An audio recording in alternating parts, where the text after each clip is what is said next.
Hey everybody, welcome live to the Jim Masters Show, live entertainment lifestyle celebrity talk show series. Hope you guys are doing well. So good to have you with us as we kick off more great episodes of our ongoing series. We're approaching almost 1,000 episodes in just 3 years' time as of this day of this broadcast. I can't believe it, right? That's a lot of conversations and a lot of great guests and a lot of what we call levity here at the Jim Masters Show Live. Wherever you're watching around the world, we welcome you to the party here at the Jim Masters Show Live, where we're celebrating all kinds of great things about life with all these great guests and the entertainment and the conversations.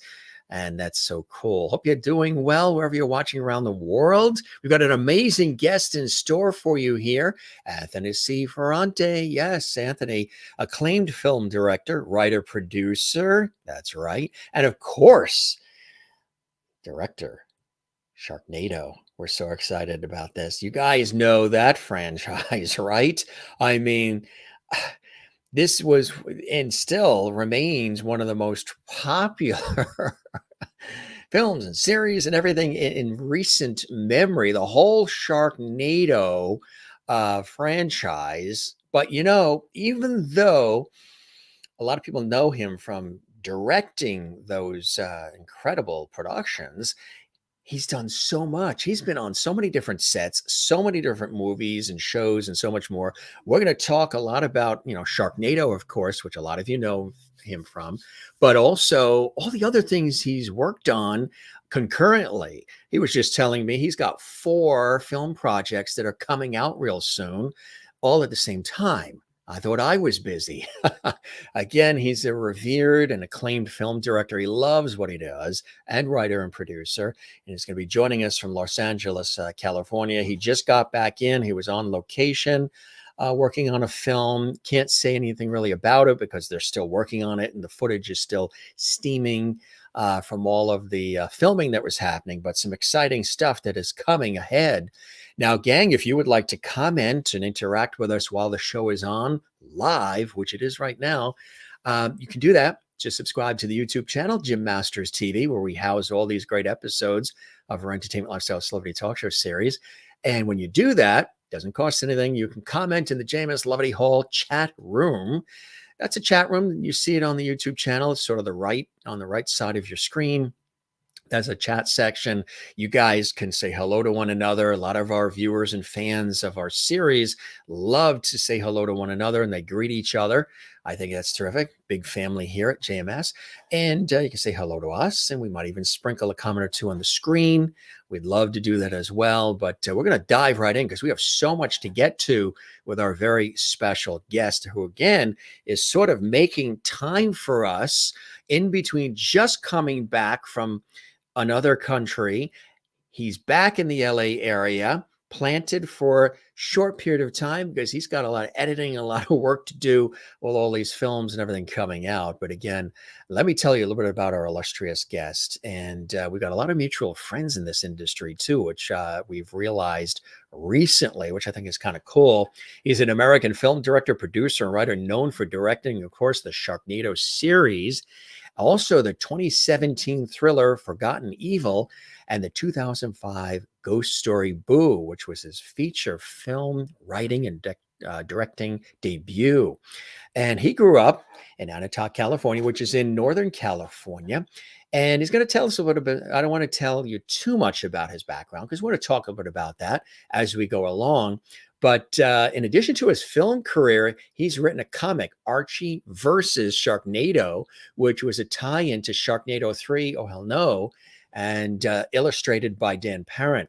He also formed the band Quint with actor-musician Robbie Rist, and they have written and performed songs for every Sharknado movie, including the theme song, The Ballad of Sharknado. Before moving to movies full-time, Anthony was the editor-in-chief of Cinescape magazine and a writer for Fangoria. I tell you, his film background is quite extensive, but of course, what can you say about this incredible franchise that just really burst onto the scene and became such an extraordinary hit? People love it, and it's really incredible. We've got some cool behind the scenes shots that we're going to be showing that Anthony has sent our way, which we really appreciate. We can show them to you exclusively here. Some of, what it takes to put something like this together. And we're going to talk also about some of the other cool things that he's had an opportunity to work on over the years, and including a Christmas movie. Yeah, again, very versatile in what he does. And also a mutual friend of ours, the wonderful Nancy Harding, who is a big fan of our show. She's been a guest on our show as well. We love Nancy. She's also sent a lot of people our way. But without further ado, I am so excited to welcome our very, very special guest, Anthony C. Ferrante, joining us from LA. And here he is. Oh, dun, dun, dun, dun, dun, dun. Who do we have here? What has happened to Anthony? Welcome to the Jim Masters Show. It's nice to see you. What do you have to say for yourself? The audience is sort of perplexed, saying they don't know whether they should run and hide, or if they should adjust their screens. Look what we have here.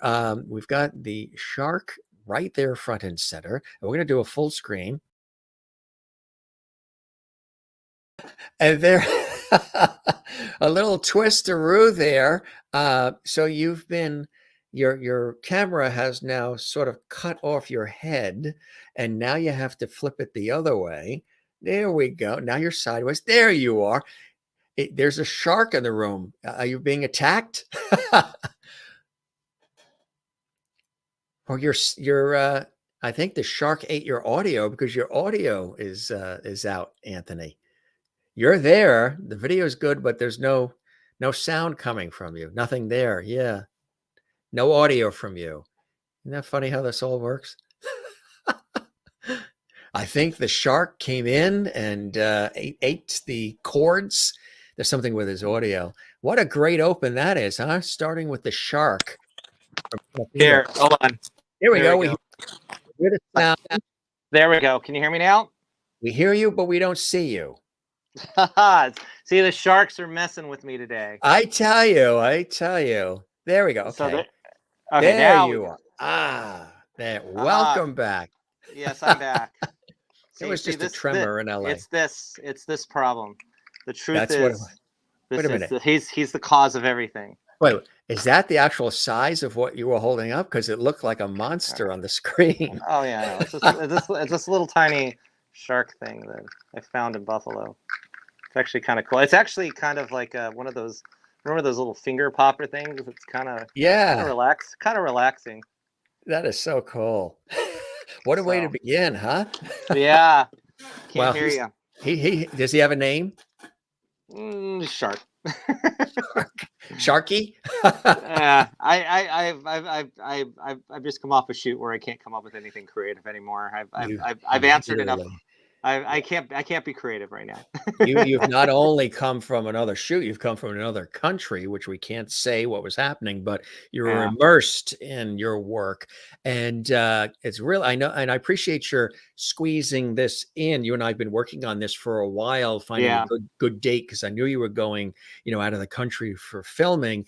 And thank you for having me on the show. I appreciate it. Oh, the pleasure is all mine. Yeah, I really look forward to it. And been looking forward to this conversation.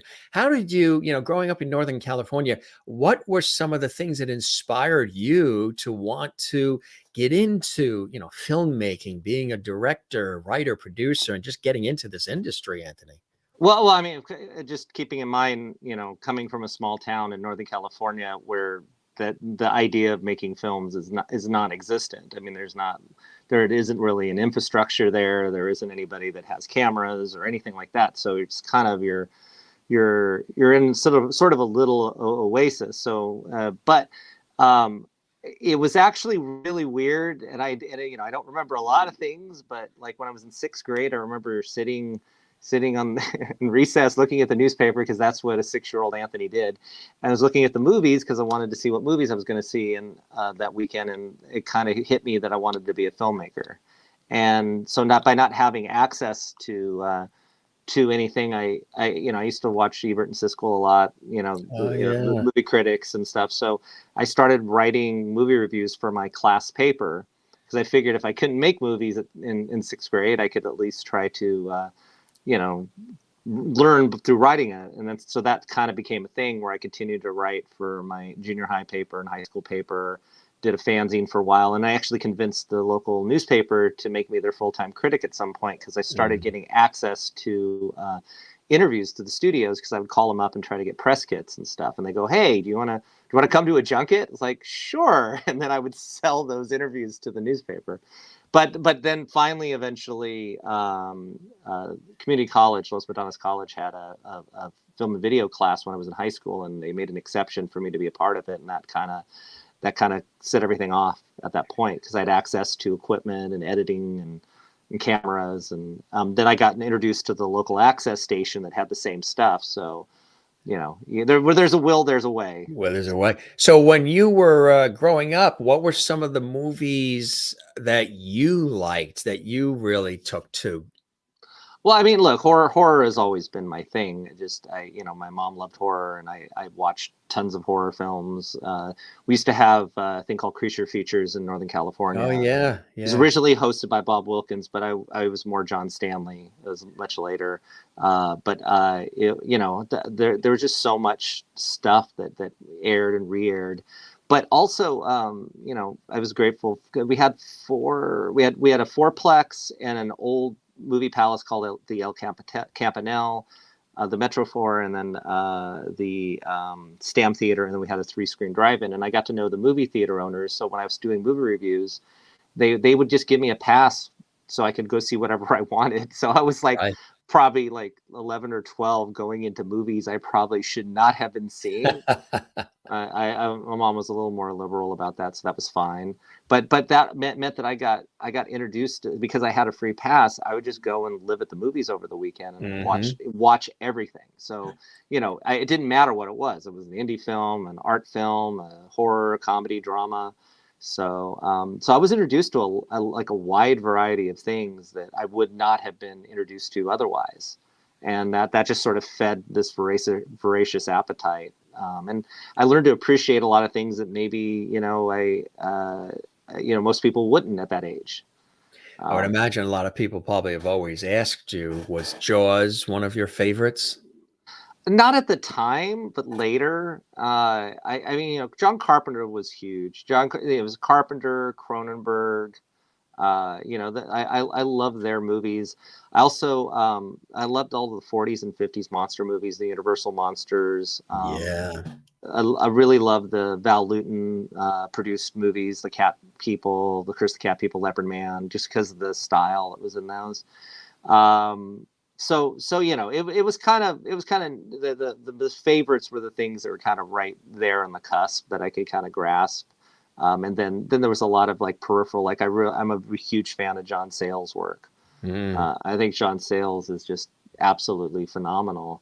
And some of his films like Baby It's You, which probably 10 people have seen, it's just got some of the most amazing writing. So at the time when John Sayles was doing his teen version of a teen comedy, it's like the anti teen movie, and it's just so real and raw. Patricia Arquette, Vincent Spano, freaking phenomenal movies. If anybody gets bored and wants to see something great, there's a scene I think goes on for probably like 5 to 10 minutes toward the end of the movie, and it's just some of the best writing and acting in any movie. And when you see it, you see how raw and awful and horrible and it is, but it's just like you watch it going, this is great writing.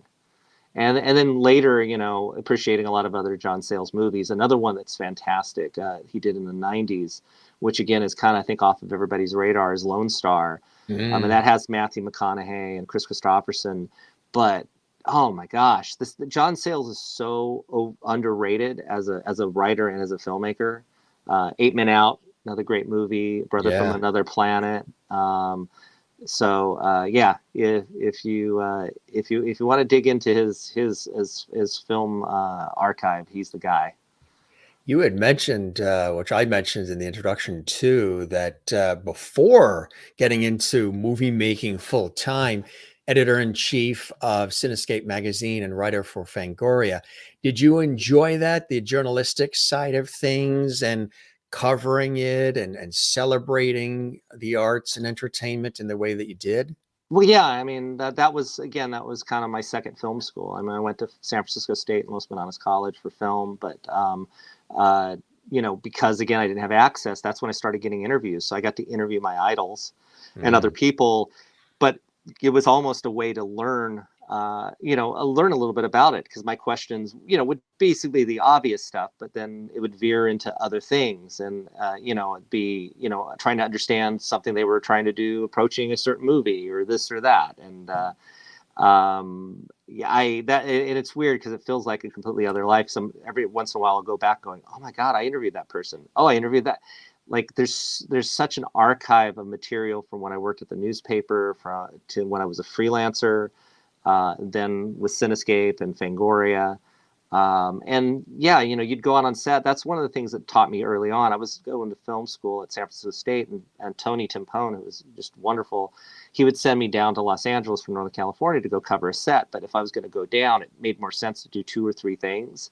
So I would get assigned a lot of the low budget indie films, and as opposed to studio films, which I don't know if you've ever been on film sets for that. They're Mm. very like, okay, you can stand here for 2 seconds and do not move. Right. Okay, don't look in that direction, but you can do, and so, but on an indie film set, it's like, hey, how's it going? Hey, here's some effects. Hey, let me take you over here. Hey, you want to Totally hang out all different. night? Hey, let's shove you in the movie as a background person. So That's right. it was very, I learned that in that community, that it was very, very inbred in terms of, everybody knew everybody, and everybody was supportive of everybody. I made really great friends, with a lot of these guys that I still talk to today. Courtney Joyner, Jeff Burr, Brian Usna, who I met on a bunch of his movies. I ended up supervising makeup effects for him later down the road. So that was just like it was an eye opener, and I would learn things on set, like, oh, that's how you do lightning, and then I would come back and do a short film that had lightning in it.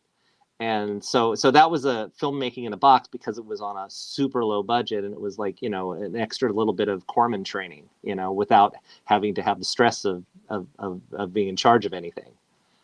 So that transition from being the writer to then getting into directing and producing, when was the actual moment when you said, this is the focus I want to get into?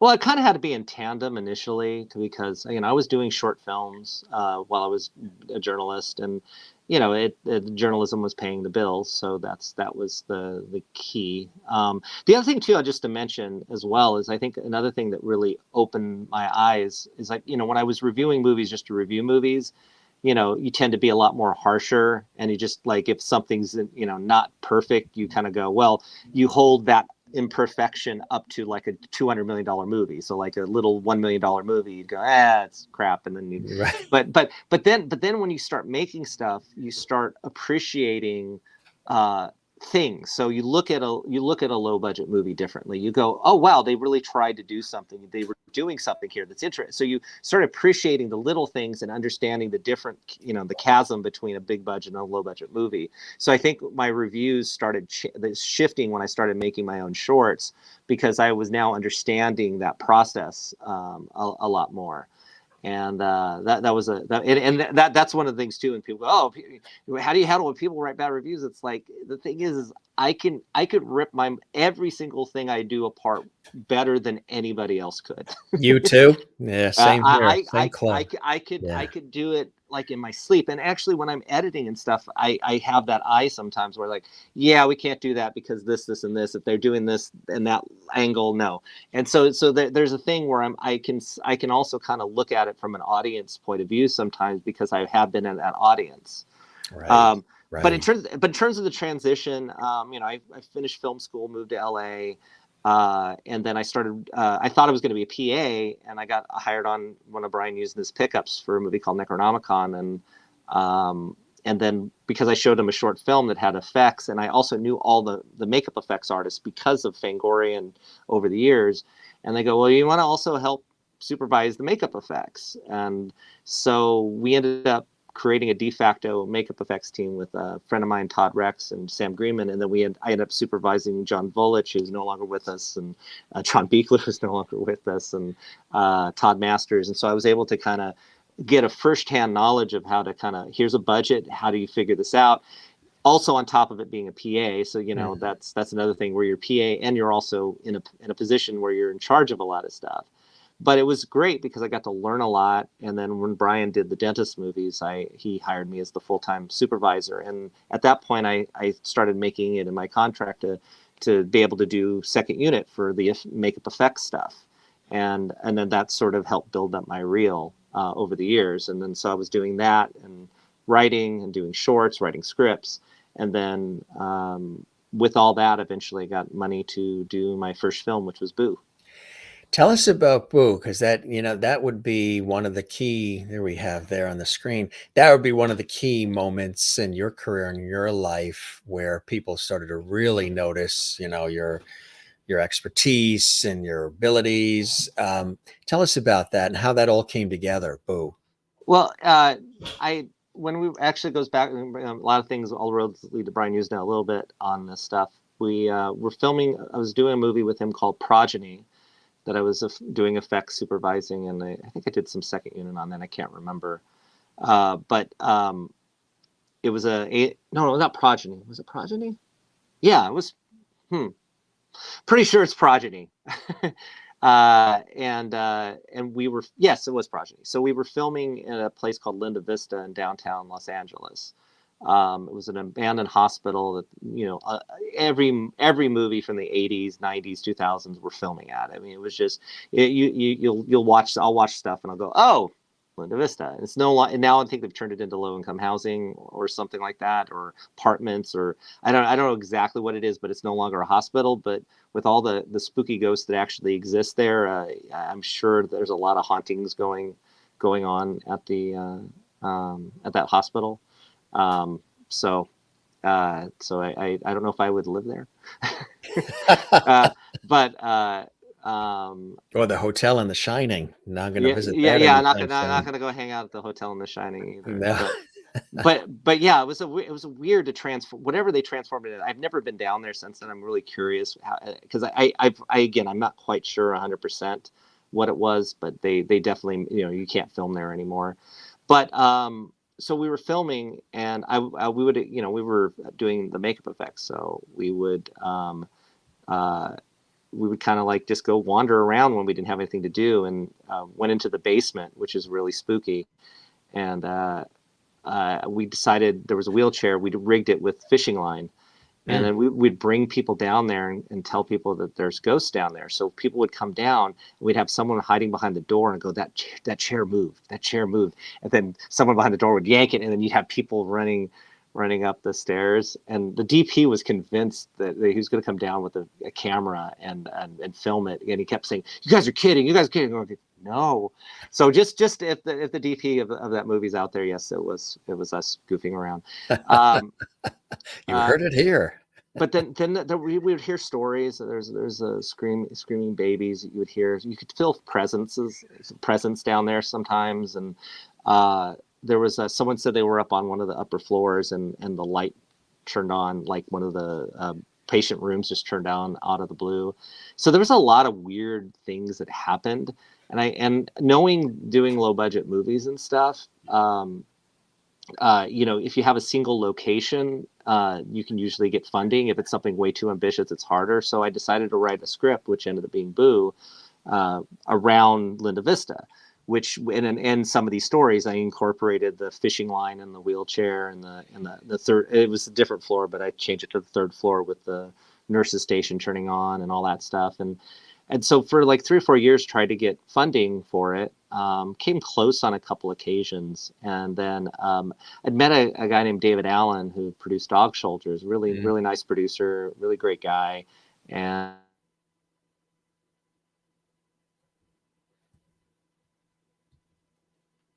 $2 or $3 million movie. So nothing happened until they decided they were going to do a low budget division, and they came to me with a different project. And they said, it's not written yet. And I go, well, if you're going to do 3 of these, why don't we do Boo? And he goes, you can't do that for $500,000. Like, yeah, I can. Sure I can. And so I took him down to Linda Vista Hospital where the script was written and showed him this thing exists. Everything that I wrote, this whole place worked. And then we went out to lunch. He goes, let's go make the movie. And all it required was toning down a handful of things. There's some things that probably would have, like, I think globulars of blood floating on the wall and doing stuff that we just cut out and kept it more practical and more simple. And we actually did the one thing that happens in movies, is that you wrote a script for a location that you actually shot the movie at. And so that was a huge deal. And he gave me my first break, and I got Dee Wallace in the movie, who's now been in a whole bunch of my movies since then. And the film did surprisingly well, shockingly well. There's Dee with you, yeah. That was probably the only time I think ever on a set for half a moment where I kind of like, oh crap, this is Dee Wallace. Like all my favorite directors have directed Dee Wallace. And, yes. And she did this movie as a favor to me. I knew her through journalism, and I wanted her in the film, and it almost didn't work out, but she did it for me. And I'm good friends with her now. And like I said, she's probably been in 3 or 4 of my other movies, and she's just so lovely. But you get over it. Yeah. You get over it for a moment. You go, oh my gosh, this is Dee. And then you forget that, and you go, I got to make a movie. And I got to make the movie. Yeah. And I think, and I also think part of being a journalist, having interviewed so many celebrities and filmmakers and stuff, like that sort of being awestruck with people, with actors, you kind of are, you don't, it doesn't last very long because you have a job to do. Right. Exactly right. She was a guest on our show too, Dee Wallace. If you guys didn't see that episode, it's archived on our YouTube channel, Dream Masters TV, and just a delight, pleasant, funny, warm, engaging, unique perspective on life as well. And well, when you do look at her resume of work, it's absolutely extraordinary. I mean, she's done everything you could possibly think of, and still working. It's incredible, huh? Well, and I, she's got to do so many different things for me, but we did this film Nix a couple years ago, and we wrote, I with my writing partners on it, we wrote this really complex mother character, and I was like, we were auditioning and stuff, and I go, in my head it was always Dee, and it's like, well, do you think we can get her? It's like, we need to get her because she's the only one that's going to make this role work. Yeah. And she's won a couple for Nix. She's won a couple acting awards for it from festivals because she's so damn good. Yeah. She just went to places in that and did some things, because that Nix isn't necessarily a full-on horror movie. It's more of a movie about people dealing with trauma and addiction, but it's masquerading as a horror film. So it's a little bit more complex. And she just went deep, and it was just such an amazing thing to watch her. I remember sitting behind the camera going, I can't believe she did that. And there were things too that she's like toward the end of the movie, she goes, I want to do this. I'm like, okay, that makes me feel very uncomfortable, but okay, let's go for it and see what happens. And she was right. And it was the right choice for the character and in the movie. So it was Dee's been my good luck charm, and I love working with her, and I love that she's a friend, and I've got to have her in a bunch of my movies. That's so cool. Tell us what Nix was about. Well, it's about a family that has 3 kids. They're young kids. They go out to the woods, but something happens to the young daughter. In view of the film, you see there's a creature in the lake, and something happens to the dad, and you cut to 30 years later, and the family's dealing with the aftermath. The dad's not around, which we assume he died, and the mom gets convinced the little girl disappeared and didn't drown, which is what everybody thinks happened. And you have the 2 brothers that are trying to cope. One of them copes, he's sort of a recovering addict, and the other one is kind of Jack, who's just trying to keep the family together. And a lot of it stems about with what you choose to look at as your truth and reality. because a lot of people, look at reality different. When you have something traumatic happen, you kind of hide in what I call a loop. You hide in this loop of safety where, well, yeah, the mom, D in this case, is convinced the daughter is still alive, and every year she celebrates her 8th birthday party, and one day she hopes she's going to be able to see her again and find her. And it's sort of a very tragic film, but it just touches upon things without trying to get too heavy-handed. It's a challenging movie. It's a movie that was truly independent, that we got money for. My partners, producer partners, writing partners, James Zimbardi, Skylar Caleb, and Woodrow Wilson Hancock III.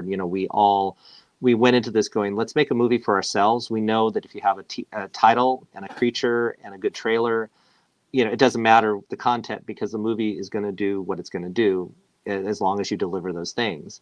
Right. And so we dug underneath the surface, and we really challenged the viewer.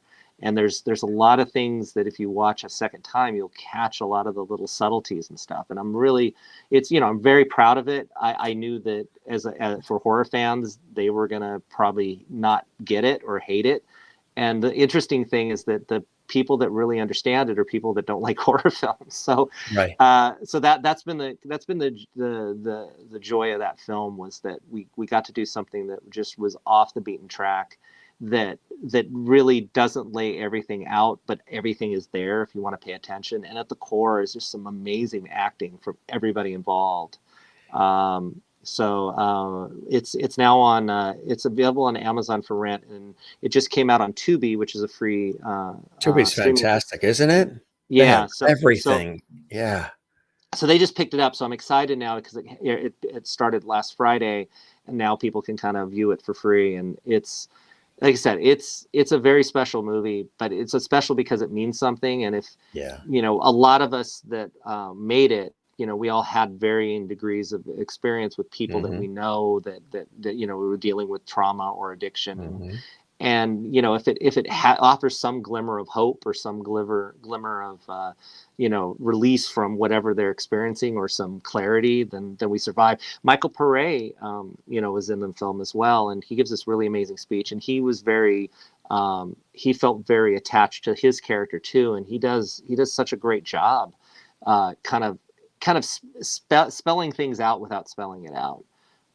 So it's I think it's one of my best films, and it's one of my favorite just because of how unique it is. So people can look for it on Tubi. That's Tubi. A lot of the cable systems, I know we have Xfinity and Comcast Xfinity, and we get Tubi, and we got it, I think, as soon as they launched it. And every day they add more and more movies and TV series and just everything you can think of on that platform. And it's really, and it's free. It's free. You just get commercials, and not to sound like giving them a plug, but I mean, I've done a few movies directly for them, and they're phenomenal, because you don't get any of the messiness of having to pay for something, and you get an amazing selection.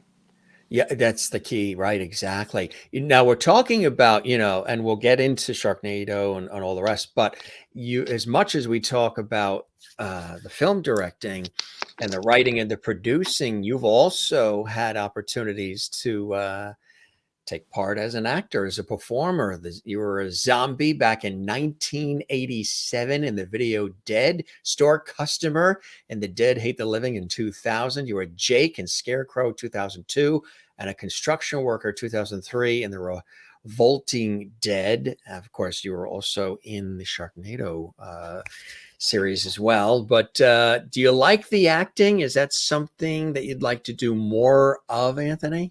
No, I'm not an actor. He answered that one quick. Oh yeah, no. I mean, look, I can play myself well. I can, if I have some variation on who I am, that's fine. And I'll occasionally do these little cameos and stuff. I mean, I was like an amoeba when I did the Video Dead movie. The other photos stuff of that. Yeah. But all the other stuff is, hey, you want to do this as a fun little cameo? You want to, the Sharknadoes, it sort of became by default kind of thing, where I think in the first movie, like, we were so far from the shore and we needed someone to die, so I threw off my shirt and I went like this, and they shot from behind me and I died. And then the second one I think was intentional, because we write a lot of our own songs for the movie. So I decided to play a busker in the subway on the second movie. The third movie, I had a bigger part only because everybody else had been in the film, and we were shooting at Kennedy Space Center and NASA, and they said they would only let 7 or 8 people in there to do this. We needed someone to be the head of NASA. Oh. And it was like, okay, so I had, so that actually broke me out of my comfort zone, where I had to, actually be somebody. And then after that, it all became about, usually toward the end of Sharknadoes, we would have like a lot of little pickups here and there, and we would need somebody. So I would just wait to the end. It's like, oh, okay, I'll wait. I'll play the Australian pilot and do a terrible Australian accent. Yeah. And then the sixth one was planned, which was we play Robbie Rist, who I write a lot of songs with, all the songs with. We played the band Quint on the 50s beach band. So that one was planned, but I don't pop up that often in these movies, very, very rarely, because I got too much to worry about as a filmmaker. Yes, you do. You're involved. Like I said, you got so many things going on. And Robbie Rist, of course, people know him. He's a great musician and more, but also a performer. Wasn't he Oliver on the Brady Bunch, the cousin? He was Oliver on the Brady Bunch, did a voice for Teenage Mutant Ninja Turtles in the 90s movies. He's the bus driver in Sharknado. And then I met him through a friend, and something happened where we couldn't I couldn't use a song for a short film, and he says, just come over and we'll write something. And so we wrote something in the same tempo and dropped it in to replace the song that the people were giving us a headache about. And then on my first movie, we needed some source cues, and we couldn't find anything. So just come on over. And so we started writing songs on Boo. And so now, over the course of almost 20 movies, we have a catalog, I think, of over 65 songs now that we wrote. And we put a lot of them out on Spotify and Apple. It's under the band Quint, Quint, and Ballad of Sharknado, the theme song that we wrote that, and that did really well for us. So that's kind of, we were always changing the name of the band each movie it was a joke. It's like, oh, the band broke up. Now they're going to reform. It's called Toothless Jimmy and the Applejack Kids. And then when we did Sharknado, it was just obvious. Like, well, okay, the band's going to be called Quint. And then Ballad of Sharknado did really well. I was like, okay, at least we're not going to be permanently known as Toothless Jimmy and the Applejack Kids. So we just kept the Quint name, and now everything gets put out under Quint, and it's I call it a movie band. And Robbie and I will get together, we'll write stuff. He's an amazing producer and just produces the hell out of it and gets all the instrumentation down. He's like Prince and Elvis Costello rolled up in one, and I'm like Paul Westerberg from The Replacements. Like, what about this? So we just finished a couple songs for the Western that we're going to come out in June. A song called Bones and Dust, which I've been noodling on in my guitar for the last 2 months in my office, and I sent it over to him. He got it all in shape, and then while I was filming this other movie, we sort of have sometimes these songs. Is this the one you're talking about, Butch Cassidy and the Wild Bunch? That's the first one. We have a second one. To be original, yeah. And we have a second one coming out this third week of June, which is the sequel to this. We shot them at the same time. Oh, fantastic! So these were for Tubi, like you were saying, right? Yeah. I never thought I'd be doing Western. I mean, that was the last genre I thought I'd get involved in. But you've even done Christmas. Look, there's Quint. There's your album. Quint. Yeah, we did Christmas songs. Yes, wasn't that cool? Yeah. But your background is incredible because you've worked on a lot of different projects too. Here's another one. A lot of it, honestly, Sharknado opened up the doors. Like SYFY originally didn't want me to direct Sharknado because they said, "Oh, he's the horror guy. He doesn't know how to do this." And then I go, well, fine. Finally, when Asylum said no, he's doing it. I think I told someone as a joke. I go, well, fine. I'm going to make a movie that they can't make another sci-fi movie without that being compared to Sharknado. So you say something and it happens. And was this it? Stalked by my for me husband's to do ex? No, that was one of many. I did a thriller called Forgotten Evil, Yeah, and then that's I right. did two Christmas movies. I did Time Pirates, Look at this one, and the Zombie Western. Tidal Wave. That's another one. Zombie Tidal Wave as well. I work development over here. Yeah, yeah. Framed And the by My story, Sister. I figured out the story for the second movie, and I fell in love with the characters. You did. Yep. I And get that's hard what ones because Framester is like that was with Scout Taylor Compton from the Halloween movies, and they go, "We got this movie, and we've never done it before for Lifetime. We're going to do triplets because you understand visual effects. You're going to do this." It's like, okay, that sounds great. And so literally we had to create this language of filming a movie where one actress is playing three roles yeah. and doing the visual effects correctly and stuff. So, it just wasn't a simple, hey, here's a thriller about two sisters. No. Nope, it's one actress playing three roles. And Three. oh my god, talk about amazing. I mean, Scout, Yeah. again, another performer, actress who just, she slays in everything she did, and she did such a Yeah. good job. I had so much fun working with her. So that one was on Lifetime, like you said, Lifetime Movie Yeah, Network. LMN. yeah. Yeah. They Yeah, have and a that's huge a cult following. that's a full circle thing too, because Pierre David, who I knew, who he on Dentist 1 and 2, he was the producer, and Ah, so when I was doing all my stuff, occasionally, like I did a Lifetime thriller, and he called me out of the blue, said, "I saw your movie, and I thought you did a fantastic job." And it's just like, people don't do that, and it was like, it was like really nice they did that. And then so several years later he had a project for me, which was originally called Triple Threat, but framed by my sister. So this just all comes around. And it all comes full circle, right? Pierre David was a producer on David Cronenberg's early movies, so who I was a big fan of. The Brood, and I think he did Rabid and Videodrome, and Scanners. So it's really strange how things happen in this industry. So Sharknado, I mean, just I don't I think that it was unbelievable, and it's still people talk about it, and people probably ask for more and more and more and more. It would go on forever. There it is. I mean, here we go. How did the whole idea come about, and what was, the timing was just right. People really responded to it, and then here comes another one, another one, another one, and it was just unbelievable, the run. Well, I mean, the other thing too is it's 10 years. It came out 10 years ago. What happened? Right. It's amazing because it still seems like it was just yesterday, doesn't it, in a way? Yeah. Well, look, I was doing a lot of writing for SYFY and other companies. And Ian So Ziering starring in it, of course, people know from Beverly Hills yeah, 90210, and great casts you have here. yeah. No, so it was there.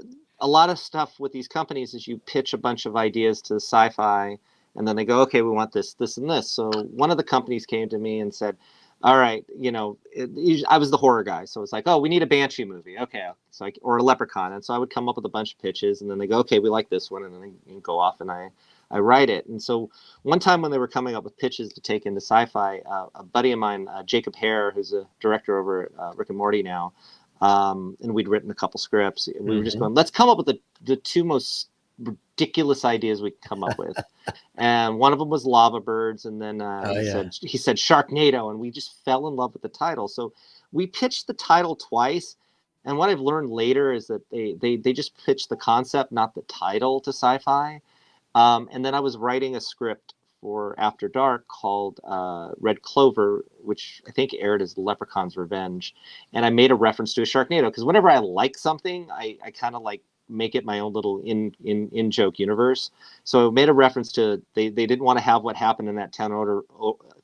Remember Sharknado? They never lived that down. And so uh, meanwhile, Jake and I kept trying to figure out, well, we got to figure out a way to write a script on Sharknado. And, so we were kind of simultaneously thinking about it because everybody loved the title. Well, what happened was SYFY saw the title, I guess that was the first time, in that movie. And they go, we must make this movie, not telling me. And I was working at Asylum directing a film called Hansel and Gretel, and I saw Sharknado on their slate. And I go, that's our movie. And it's like, oh, SYFY gave us that title. It's like, okay, well. And so then they tried to make it happen for me to direct the movie. And again, like I said, they went to every single director you can imagine and every single actor, and no one would make the Sharknado movie. And the people that wanted to make it, which was myself, they were like, he only does horror. And finally, Asylum convinced them, no, he's directing this. And then, so the moment I got it, Jake and I went in and we kind of overhauled the script and kind of brought it closer to what we originally wanted to do with the film. And so it kind of got a little bigger, but it also got a little odder. And What was it that you wanted to do? What was the vision initially? it was just to embrace the craziness of what Sharknado was, and the script had a lot of that stuff in it, but it was a little more more straight. And so, I think it's like the whole Hollywood sign falling apart, the whole opening, because in this original script, it was like, boat off the coast of Mexico is attacked by Sharknado. End of teaser. I'm like, well, if we're gonna be on a boat, let's make a meal out of it. So I thought it would be great if it was this drug deal gone awry, but it was over shark fins. And so we made this whole opening that's like some kind of like other film. And again, I still don't understand how they let me do half the stuff I did on that movie, because none of it makes any sense as to why they would let me do this. And so we did this whole crazy opening, and you just watch it going, what the hell is going on?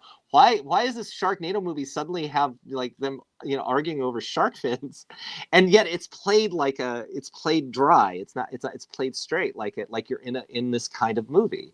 And that sort of became a template in essence of how we dealt with things in Sharknado movies, where we take a genre and turn it on its head.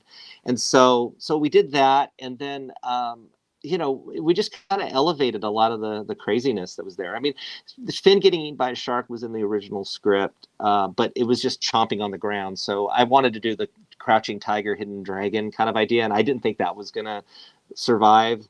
There's a lot of stuff I still can't believe survived in that movie. But I think the secret to Sharknado, everybody says, oh, well, it's camp, it's this or that. Well, camp, everybody's aware of it. The characters in the movie are in a normal movie. So it's not. So to me, it's a movie that's aware of itself, but it's not hitting it over the head. It's just like, it's a ridiculous concept. And if we had $200 million, no one would be going, oh, well, why is this shortcoming there, or this or that? I mean, what we accomplished with that movie. Robbie Rist said it. He said it's a movie that doesn't know it can't do that. Right. So right. we had 6 months to deliver this movie, and we put our heart and soul into it. I think every week I was shooting new pickups and stuff. How was the cast assembled? Cast was I think John Hurd was the first person that got cast, and he was the guy that understood how special it was.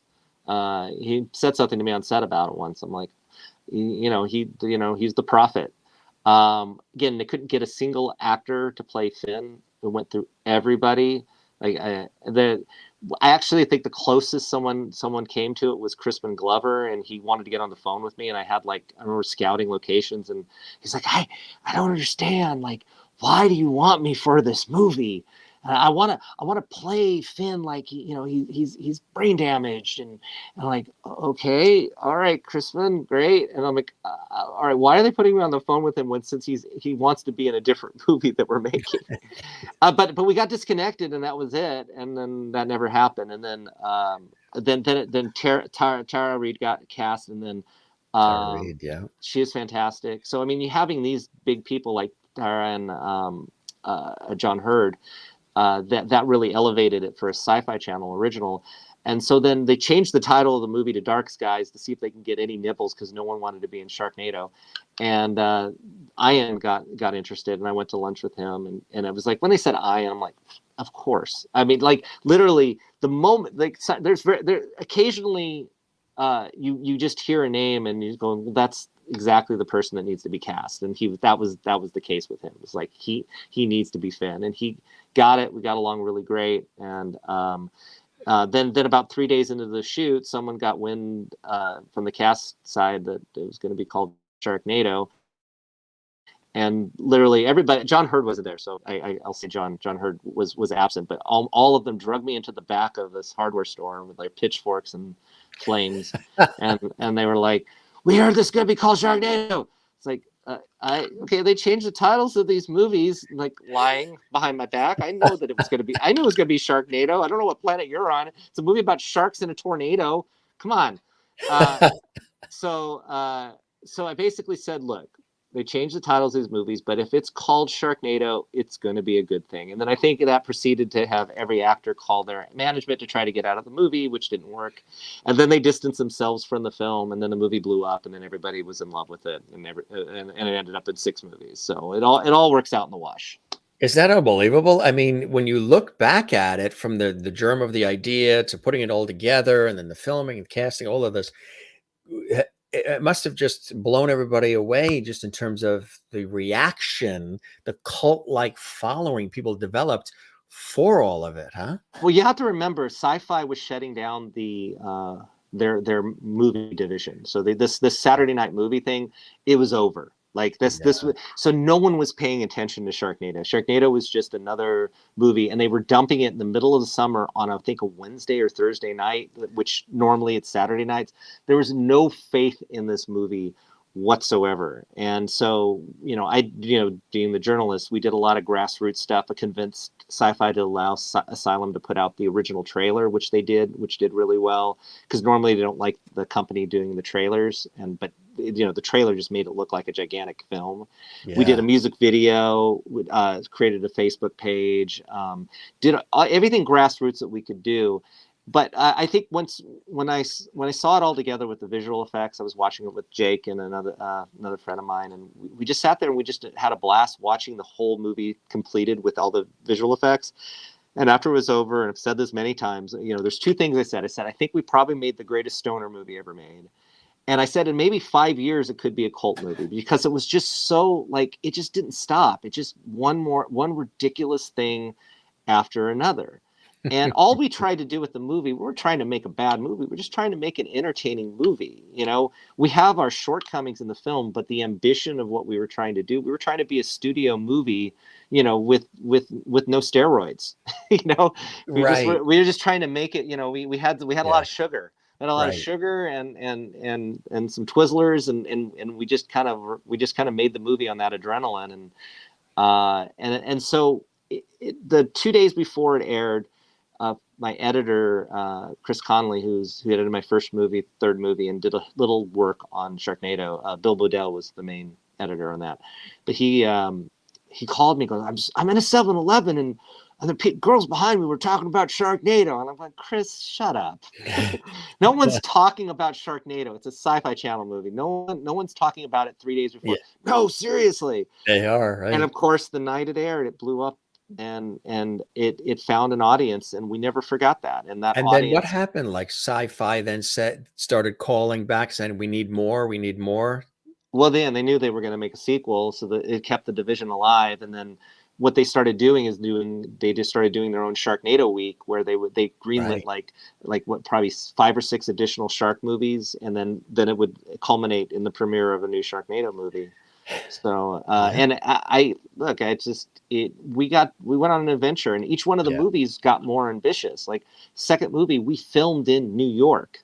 We actually filmed in New York, which is very hard to do for a low-budget movie. And yes, it is. We filmed at Met Stadium on Times Square, at Liberty Island. So, and then each subsequent movie, we would do things that you can't do. Like, we filmed in Washington, D.C. We filmed at an amusement park, because NBC, Universal, SYFY, they're owned by Universal. So we filmed at Universal Orlando for half the movie.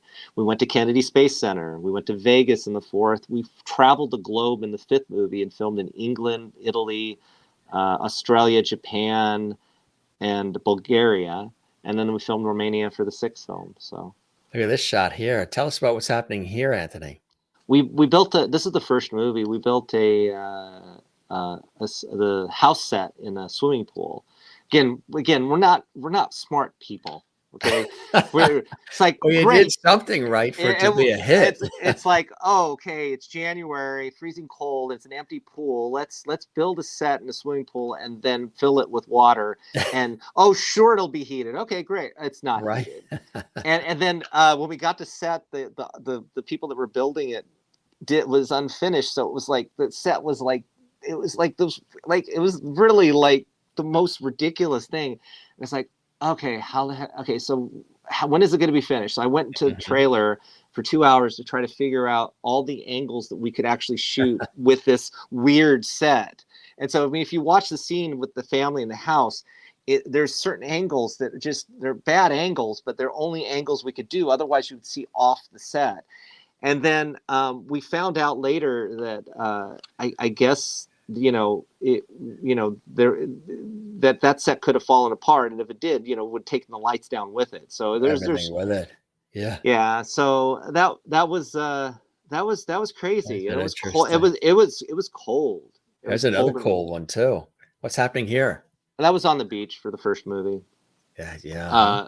That was me. I'm pretty sure I'm in the water there. Yeah. Yeah. So I sometimes I'm called a method director because I'll just throw myself into this stuff. There's another cool shot. That's from Headless Horseman, my second movie. Tell us about that one for folks who aren't familiar. They'll go looking for it. No, I did Boo, and then SYFY Yeah. asked if I wanted to do Headless Horseman, which we filmed in Romania, and that was really cool for a second movie. It was a different type of it's usually you generating your own stuff, so it's working within the framework of something that's already established. And so the script existed, and I did a big polish on that. And a lot of practical effects. Todd Masters was the makeup effects artist, and one of the cool Great last name. Yeah, Masters Effects. No, That's Todd it. Masters has been around forever. He's done Yeah. some amazing stuff. And so the idea was that with each head the Headless Horseman cuts off, his own head grows back. So we did these things where you see one of the stages where it's just like tentacles and stuff, and then different stage. It was a really interesting movie. But at a certain point, I mean, I love Boo. Boo's obviously your first, and that's one of my favorite movies. But Boo and Headless Horseman are what I call kid in a van movies, where it's like, okay, a group of kids, they go to a haunted hospital. A group of kids in a van go to the back, end up in the backwoods. But it's bizarre. And it actually challenged me to want to do things that were a little more ambitious or a little less obvious. That's why I don't think I've really done a kid in a van movie since then. But I watched Headless Horseman maybe a couple years ago, and I realized, oh my gosh, this whole entire movie is a parody on kid in a van movies. It's played straight, but if you pay attention to what I'm doing in there, like the van that they drive in. They're driving around in. It's brown, but it has the Scooby-Doo flowers on it. And I can't believe I get away with these weird things that no one knows what I'm doing, and yet I'm doing it like just to amuse myself. So they're driving around in a brown van that has Scooby-Doo flowers on it, and it's totally a Scooby-Doo movie. And my daughter loved Scooby-Doo at the time, and there was an episode of Scooby-Doo where it had a headless person named, and I think the character's name was Jefferson Stillwell. So I named one of the characters in the movie Jefferson Stillwell, just because in honor of it. So, but yeah, oh my God. And there's a character in the movie that is commenting on things. He's, I guess you would call it the comic relief, but literally is just like commenting, saying, yes, this is what's going to happen to you guys. It's such an odd movie. Yeah. And it's got some really good stuff in it. I'm really proud of that. It was a tough one because again, it's your second movie, and I'm filming in a foreign country for my second movie, and which is a whole other realm. You've worked with so many great people along the way too, and this is a great shot. We sort of dug this up ourselves. The wonderful Gilbert Gottfried. Gilbert. See, so Gilbert. Gilbert, like part of Sharknado was we got a lot of cameos and stuff, and then Yeah. at some point they go, "Oh, we got Gilbert," and I'm like, "Oh my gosh, that's great!" So we created this character. I think it was Ron McDonald for him, and so he kind of recurred. I think he started. I think he started in the fourth movie. The third. I don't think it was in the third. I think it was the third or fourth movie. I can't. It's such a blur now. Yeah. And one of the nicest guys. Like, and Yeah. you know him from all this stuff, and he would just come in and slay it. And that was actually was that the fourth? So maybe it was the fourth. So the fourth one, and I actually acted opposite him. I played his cameraman, where he starts talking about cow-nados and stuff. But and he had me on his podcast a couple times, and it was just he's such a generous man, so nice. And I there's some people that I just absolutely adore that I loved working with. Yeah. And he was one of them. And there's Benji too. He was fun to work with. He was in a bunch of Yeah. our movies too. And of course, the incomparable Nancy Harding. How did you Oh, guys get together? she was cast in my first Christmas movie, Bows of Holly, and she was just really sweet. She was in one scene, but I loved working with her. She's great, And, isn't she? and then I did a Christmas movie last year called Crown Prince of Christmas, and That's it was right. like Nancy needs to play the mom, and she Yes. just she hit it out of the park.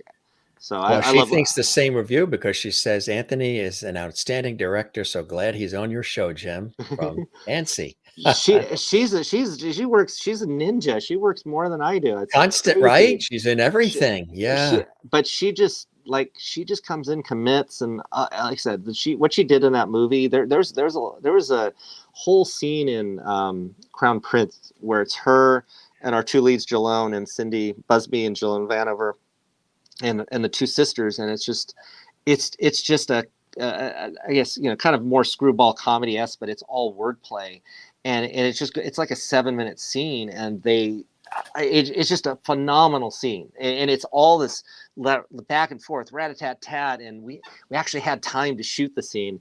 Fortunately, one of the cards got lost, so we missed some of the footage in it, but we had so much footage we were able to make the scene work. But Did you like doing Christmas movies? They're great, huh? The thing is, I always thought I'd just be a horror director, and then Sharknado happened, and so instead of just scaring people, I was making people smile and and laugh. And so someone said something to me at Comic-Con when we were doing the signing for the first Sharknado movies. They said, "Thank you for making Sharknado. I've watched it 3 times. It makes me happy." And I go, that's kind of a cool thing to aspire to.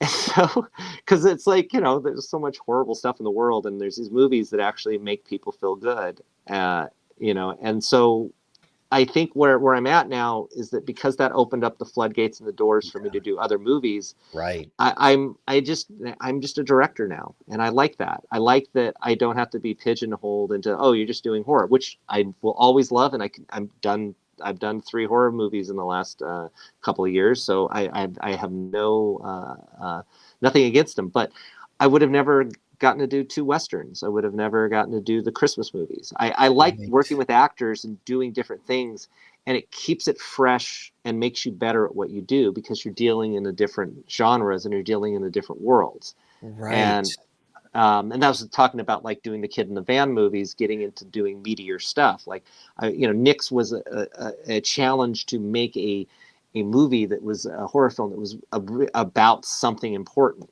and something to have an effect on people. Like if there's one person that watches the movie that loves it and it has an effect on them and everybody else hated the movie, we would have succeeded in that film. That's right. Right. Exactly. It shows the versatility too. And it reminds me of sort of my a situation where even when we launched this series, I said, I want this to have a lot of different things and touch upon a lot of different things and not just be one niche or one genre, because again, that keeps things fresh and exciting. And it also expands, your perspective, and you've had an opportunity, like you're saying, if you were not a talented director, writer, producer, these opportunities to touch upon a lot of these different antithetical genres wouldn't come your way, but people, know your work and know your level of expertise and roll up the sleeves and dive in head first sometimes literally, Well, it's to get also the job done. it's also a thing too, because it forces me to, okay, because I have a very dark sense of humor and very dry, and you see it in the handful of my first few movies and Sharknado movies, but then doing these other movies, it's like, okay, you can't do that. You can't throw that joke in there. You can't do that ad lib. So Right. it's a restraint, but it's a good one because it's an exercise. And so Exactly. Nick's, aside from like three small things, is so freaking serious and so dark. And then I believe I did Triple Threat, which was framed by my sister, and then I did Butch after that. And then they came to me to do this movie called Time Pirates, which was a sort of a pirate musical. It was designed around these kids from TikTok named SM6, so this really great pop band of six siblings. And they wanted to do a movie that was kind of like the Monkees or Hard Day's Night with their music. And so I couldn't turn down a pirate musical. And the kids were fantastic and just so charismatic, and their songs were great. So I go, well, okay, first of all, the first thing I wanted to do is I want to take their songs and make it part of the movie as sort of a musical, because I think that makes it more interesting. And then when we did the film, because I had done so many serious things, it was just like the floodgates were open. So it was ad-libbing all the time. Like every moment I'd say, oh, say this, let's do that.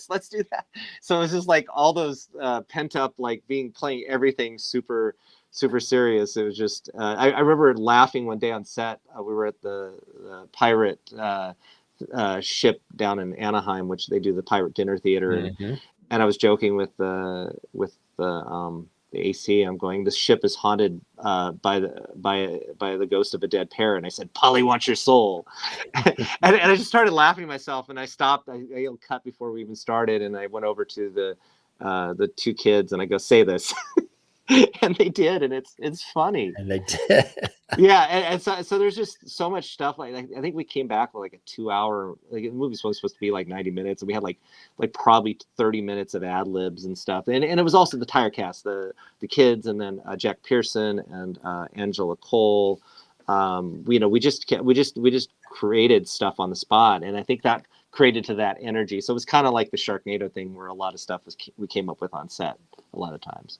That's so cool, huh? Look at this shot. We dug this out too. I like that. Yeah. What does that say on there? I can't see. I'm blind. So it says, let's see, right plan, wrong man. Oh, that's Bozo Holly. Scene 9, take 1. That's Bozo Holly. Director Anthony C. Ferrante. Yeah.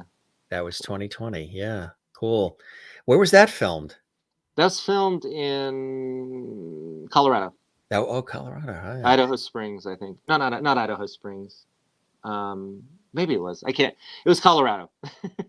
I'm just gonna leave it at that. Well, travel, I mean, is one of the things, right? Do you like all the travel sometimes that is involved in making movies? Yeah, I mean, it's like new Tinker Toys. It's hard being away from the family at times, but these aren't like 6 months, 8 month shoots. But yeah. I look at, that's what I'm saying. Like doing different things. It's like you have Tinker Toys. You have new toys in your toolbox. So I don't think I could have done 6 Sharknado movies if we didn't make each of them different. Right. And we did, so the second movie was New York. So, true to form, like with, Evil Dead and all those things, your second movie is basically you remake the first movie, but better. And so I think that Sharknado 2 is basically the first movie, but but actually we had like, a little jar of steroids. And so, we were in New York. And so in Sharknado 1, we couldn't shoot the sky because it was always sunny and it was supposed to be a storm. So we had to shoot down. But in New York, you could shoot up. So the movie just looks so much bigger and so much better because you have the city that you can actually show, and right. And the so real that's city, right. So yeah, so each movie, so that goes with the genres and everything else. Each movie is its own challenge. It's its own thing. Doing a Western, that was a challenge, and it was a different task, because you're trying to create something different. And the first movie, it's kind of a remix of the Butch Cassidy lore. That's on Tubi as well. But when they did it, like I said, they wanted to shoot back to back the first and the second movie.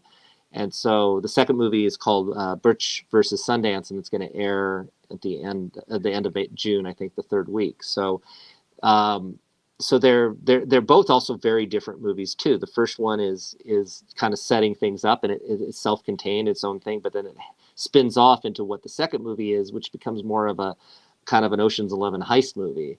And it's just it's part of the same universe, but we got to do something a little different with it too. So That's I'm so I'm cool. really proud of these movies. The cast on those two. We had Jeffrey Combs, who I'd known for years through Stuart Gordon and as a journalist, and he came in and played Charlie Siringo, and just slayed it. And Mm. it was weird too, because you never know, like knowing someone from one aspect of it, you don't know how that's going to go. And he came in the set the first day and started the lines, and we started talking, and it was just like old friends, and we just kept this creating this character. And by the end of the movie, I knew his character so well, and we had to do some pickups and stuff. It's like I did some extra scenes with him, and it was just like I just knew his voice because he Yeah. created it. And then Jalone Vanover plays Sundance, and Ross Jurgel plays Butch, and Nikki Lee plays at a place. Dee Wallace is Alice, and Bruce Stern is Mike Cassidy. So it was just a phenomenal cast, and every single person just was perfect for the role. And it was great bonding with everybody on that movie. You were just telling me off, air. We can't really say much because everything is all being developed. But you've got like four movies that you're working on that are going to be coming out before we know it, huh? It's just because of the pandemic, there was a lot of stuff that was shot, and now it's all like bottled Coming and together, right? so there's Butch versus Sundance comes out in a couple weeks. We're doing something for my most popular movie, which I can't say much about right now, but there's going to be something happening since there's a 10-year anniversary. Then I did a horror film called Dante's Hotel that is going to come out in October, which is about a haunted hotel on New Year's Eve, which is just gory as hell. and it's got some really cool cast to that, which I can't say anything. And then I just shot a film last month. Actually, I just came back from shooting it. That's going to come out in August, which I can't say anything about. But it's a fast track to get it done in time. But it's really cool because we instead of filming a movie, we lived the movie we were filming, because I wanted to film this film out in open water. I got certified to be a diver in open water. We weren't filming stuff where, we were just a couple feet from the shore. We were actually in it, the DP and myself and the actors, because I wanted it to be kind of real and authentic. And it's going to be very interesting. That's cool. All of that coming up, which is really amazing. What do you love doing this? What does it bring you such blessing and joy in your life, Anthony? I don't know how to do anything else. No, I mean, look, I knew what I wanted to do early. I was fortunate enough when I was a kid to know I wanted to make movies. And, movies meant a lot to me growing up, just like, that was sort of my solace and, sanctuary. And so, doing these movies, you give back, and hopefully that kid that's sitting at home watching a movie that means something to them, that inspires them to be creative or get to do something. It's the pay it forward thing. So that's why when I realized how important Sharknado was to the fans, that we tried to not mess that up. That whenever we were developing something and someone was going, "Oh, we're going to do this," like, no, Finn wouldn't say that, or nope, that character wouldn't do that. So we were very there's this weird, aside from limbs being bitten off and all that kind of stuff in Sharknado, there's a strange family values thing going on throughout the course of the Sharknado movies, because it's about family. And we were steadfast in that from 1 to 6 to make sure that we didn't veer, because we knew that people loved these characters. So So it, to me, making movies is just paying it forward, and there's people that are going to love them, there's people that are going to hate them, but at the end of the day, I get to do what I wanted to do when I was sitting and 11 years old, sitting on a playground, going, "Hey, I want to make a movie." I want to make a movie. Hey, it's Nancy Harding's birthday today. I Happy know. birthday to Happy birthday, Nancy. Nancy. Happy birthday to you. Cool, And really. I was gonna text her like right before the show, and I didn't do that. So I'm going to text her after the show. Going to text her. He's going to share the links to this episode all over the social media. Yep. He's going to take this episode. He's going to go viral. It's going to become like Sharknado, Jim Masters show lifestyle. You're loving what you're doing, and you're really good at it, Anthony. Thank and you. Again, all these different genres, which is really extraordinary, shows the breadth and scope of your work. Somebody that hangs down below with his martini and his cigar just went to pop in and say hello, who's also a fan. Mr. George Burns is with us. George, how you doing, George? He's doing all right. He's got his cigar there and his red hanky. We did a nostalgic episode of the show 3 years ago, and everybody fell in love with, that's what happens. Sometimes you don't know. Everybody fell in love with George. My aunt in West Hartford, Connecticut, collected dolls, had a room in the house with thousands of dollars of real serious collectibles, including George. And it got passed down to me, and he pops in, and he's following along from up above with Gracie.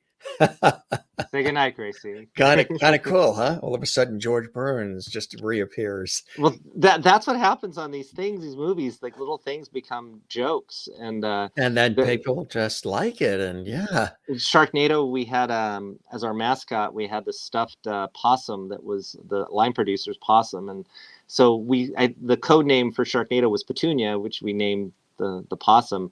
So I decided to put Petunia in the first Sharknado movie, but knowing that if I put her in there just randomly, she would get cut out. So I designed a shot where it's a slider shot where we start on her and we go into the scene, and there's no other coverage, so you have to keep the shot in the movie. And so Petunia became a thing. So every Sharknado movie, Petunia is in the Sharknado movies. They look for that. Yeah, and in Japan, they're huge fans of Sharknado. They know Petunia, and they had like a marathon. They made little postcards of Petunia, and it's just so cool that she has a life of her own. I'm proud that like your George Burns, Petunia is somebody very important. That's what happens. You just you throw it out there and see where it lands, and sometimes it goes beyond the expectations, and it's really cool. You got so much, coming up, which is really exciting, and you've done so much already. This was really fantastic, Anthony. Spread the word about our show too. Love to welcome Robbie Rist on the show as a guest, talk about his career and some of these other folks you work with. That it's sort of like with Nancy, it just pays it forward, and people pop on. Like you see, it's just conversational, Cavett, Carson style, and really, really love it. I want to show you some of the comments coming in from the viewers. The Jim Masters Show Lovedies here. Anthony, I wish you nothing but continued success in all you do. May your star continue to rise. Aww. Thanks for being Jim's special guest this evening, and welcome to the Lovedy Squad. Love it. She's in Arizona. Nancy says, awesome stories, Anthony. Absolutely. And she loved that we wished her happy birthday. Jane watching in Sweden, some of our regulars. Thank you, Anthony, for being here tonight. Thanks, Jim. Jane in Sweden watching. Kathleen in New York City. Thanks for being here, Anthony. Thanks for sharing your life and career with us. Good luck with all you do. And we'll have, this isn't his swan song. He'll be back. We keep the porch light on for all the guests, and they love to come back. And we appreciate everybody. Thanks for all the great comments coming in. Sherry Larson in Kansas says, thank you, Anthony, for being here tonight and sharing your career and everything with us here. Checking your movies out, minus the gory ones. Please come back. So you'll go with the Christmas movies and the other ones, right, Sherry? Really, really cool stuff. This was really great. Anthony, thanks for stopping by. I know you're so busy. You got a lot going on. You guys, we said we'd chat for about an hour. We've done about an hour and 20. It doesn't feel like it, does it? No, it does not. Just rolled by, which is the way I like to do it. You're welcome back anytime. Spread the word about the show. And truly, I hope you enjoyed the time with me as much as I have with you, Anthony. No, thank you so much. I really appreciate all the support, and thank you, everybody. It was fun, and hopefully I can get you some more of my repertory to visit, because we have a lot of great people. Yeah, you're doing great work, and congratulations on everything you've done so far and everything coming down the pike. We'll be looking for it all. All right. I'll talk to you soon. Thank you so much, Jim. You be well. Thanks, Anthony. Take care. Thank you. Bye. Bye-bye now. Anthony C. Ferrante, extraordinary, acclaimed film director, writer, producer on all those Sharknado movies. And also, we were just scratching the surface of his really extraordinary career. And what's really cool, like we talked about, he hits upon a lot of different genres too, from Lifetime movies to Christmas movies to, all of it. And with the wit and wisdom that he likes to share. And sometimes you even see him in some of the movies as, an extra or filling a role as much as he's writing and producing and directing. It's really cool. And he's having the time of his life. He did just come back from another country, and I can't tell you what. He gave you a little bit of a teaser there. There's a lot of cool stuff that he's got coming out. He's working on 4 movies simultaneously, which is extraordinary. And look for them. Just keep an eye out. You'll see them for all these different genres. From, again, he's worked on Westerns to these the horror movies to Sharknado. So you just heard from the director of the Sharknado series right here on the Jim Masters Show Live. How cool is that for all the Sharknado fans out there? And if you weren't a Sharknado fan or didn't know anything about it, it was really still this, it just became a cult following for that whole series. People want, they came out with a 1, and then SYFY Network said, there were people, their phones are ringing off the hook. We need more. The ratings are through the roof. And they produced all the other ones, starring, Ian Ziering, from Beverly Hills 90210, and a great cast, Tara Reid, and so many others. Really cool. What's cool is we take you behind the scenes of arts and culture and life. In this case, film and television, and get a chance to hear how some of these shows and series and some of these cool things are created behind the scenes from the folks who are doing the work and who are creating it, which is really amazing. Kathleen Walker in New York City says, great show. Enjoyed listening. Thank you, Jim. Kathleen, thank you as well. And Sherry Larson says, thank you, Jim. Wonderful as always. Thank you. Hey, I want to let you know tomorrow, this is really going to be cool. He's all excited. Tomorrow we have the world-renowned mime. This is going to be interesting. Am I going to do all the talking? Tune in to find out. The incomparable, acclaimed Greg Goldston, world-renowned mime, is with us tomorrow. Look for that. That's going to be amazing. That's just one of the many, many guests we have coming up. And if you've ever missed any of the episodes and you want to go back in the archives, there's almost 1,000 shows you can watch on our YouTube channel, Jim Masters TV, and enjoy the whole series of the Jim Masters Show, our epic JMS archives. If you enjoyed this episode, do give it a thumbs up, like.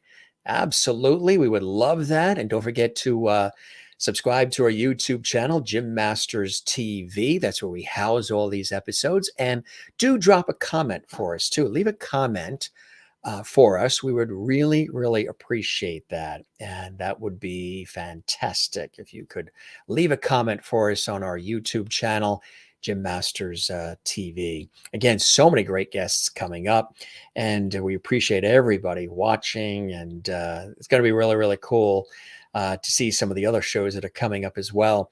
Hope you enjoyed it. And George Burns popped in as well, which was great. I have to have dinner. It's almost 9:30 in the evening. We haven't had time for dinner yet. It's such a busy day. I was on the radio all day. We've got a big television shoot tomorrow morning at like 11 a.m. Eastern. So I'm finishing up late night scripts for that. Tomorrow, a big TV shoot. And we got like 3 television shoots this week. There's one on there's one tomorrow. With the Memorial Day weekend, we're sort of, to me, this feels like Monday, but it's actually Tuesday because we had the Memorial Day weekend, 3-day holiday here in America. And but tomorrow is Wednesday, so we got a TV shoot Wednesday, and they've got another one Friday, and there's radio shows to host in between, and then we've got another TV shoot Saturday. Woo, but I love it. Hey, we wouldn't be doing this kind of stuff if we didn't love it, right? Hopefully you do what you love and love what you do, and the rest sort of just falls in place. Nancy Harding, we love her. Brilliant actress. She's been watching and following along and commenting. Happy birthday to Nancy. And again, it was so great with this connection with Anthony C. Ferrante, acclaimed film director, writer-producer, Sharknado series director, and a lot more. If you thought all he did was the Sharknado series, as you can see, he's been doing this for a long time, and it's a dream he had since he was a kid. And he was also a journalist as well, in addition to being a director, writer, producer, which is kind of cool. So full circle. And a lot of what he talked about, there's been a lot of full circle.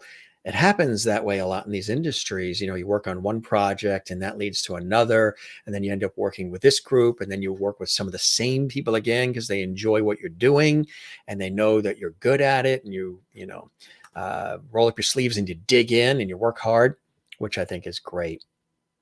Good stuff, gang. Love having all of you here, and we really appreciate it.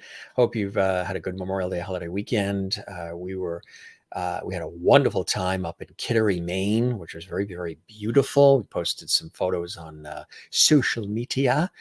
You can follow me on social media at Jim Masters TV on Facebook, Instagram, and Twitter. All there at Jim Masters TV. You know, we've had a lot of different guests say some fantastic things about our show because we're still celebrating. We're on the cusp we've been celebrating our our 3-year anniversary and almost 1,000 episodes. Here's some more that have come in. Hello, Jim. Congratulations on the 3rd anniversary of the Jim Masters Show Live. I will never forget the day that I was your guest. You made me feel so at home, so comfortable and relaxed that I did something I was not planning on doing. I ended up singing in your show. And I received many comments afterwards from friends and people that saw the show that they really liked it. And I want to tell you, this is all to you because you have a gift. You are a remarkable host, superb host. And this show will continue being a hit thanks to you. And I want to wish you many, many more years. And I want to send you something. I want to send you a big hug. Or like we say in Spanish, un gran abrazo. Wow. Did you feel that hug? That was a pretty intense one. We really appreciate that. That was kind of him to send that along. And again, there's been so many. Legendary actress Sissy Wellman. Also, her father was Wild Bill, Hollywood legend, had these words. Hey, Jim. Sissy Wellman here. Happy 3rd year anniversary. Bravo. And what a joy it was meeting you and being interviewed by you. And one of the main things I really love about you is your love of Hollywood. You know, I'm blessed to have been raised in it, but man, to find people that really love it the way you do. What a gift you are. You're a gift to us all. So again, happy anniversary, sweetie pie. And many more years of doing this, please. And if you notice, look who's behind me. I don't know if it's noticed, but that's my dad, Wild Bill. So, God bless, sweetie pie. That's just a few. If you'd like to see more, take a look at our anniversary episode that we did about a week or so ago. And a lot of them were shown, and we're still sprinkling more in because we still have more coming in, which we're happy to share with all of you. We absolutely love doing that. All right, gang. I hope you enjoyed this episode. If you love what we're doing here at the Jim Masters Show Live, entertainment, lifestyle, celebrity talk show series, don't keep it a secret. Spread the word. Climb on top of Mount Everest with a bullhorn and say, I love the Jim Masters Show Live series. I'm a lovity on the Jim Masters Show Live. We really appreciate all of that. So, all right, we're going to scoot off here. And thanks for being with us. This was a great episode with acclaimed film director, writer, producer, Anthony C. Ferrante. Really, really cool stuff. Thanks for being with us, everybody. We don't say goodbye around here. As you may know, if you're a regular viewer for the JMS series, we say thank you very much. We say cheerio and loop and hejda and slancha, and we say shalom, and we say auf wiedersehen, we say hasta la vista, we say sayonara, we say take care, be well. We'll see you on the next episode, and we love you all. Always a hoot when you're with us, and we always have a good time. So, Jim Masters, thanking you for your time this time. Till next time, we will say ciao and all the rest. And yeah, I am starving. It is time to eat. What we're going to eat? I know there's some tomato and feta soup, and I think I'm going to have a nice bowl of that. Now that you know. All right, gang. We love you all. You be well, all right? Parting is such sweet sorrow, but we will be back. We will be back, as Schwarzenegger said. I'll be back. All right, we'll see you on the next one. Cheers.